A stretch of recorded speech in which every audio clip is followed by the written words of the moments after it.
You ask Tiger to solve. This deals with linear equations with one unknown. The final result is x equals 2.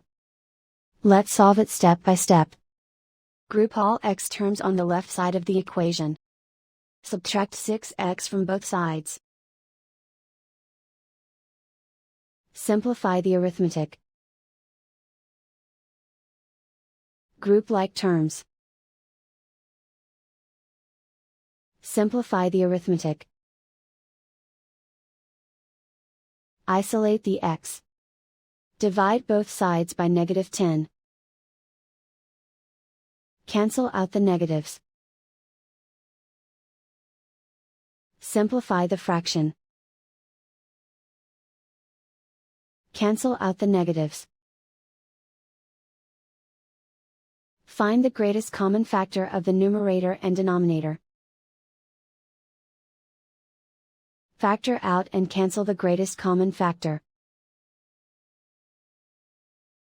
And so the final result is x equals 2.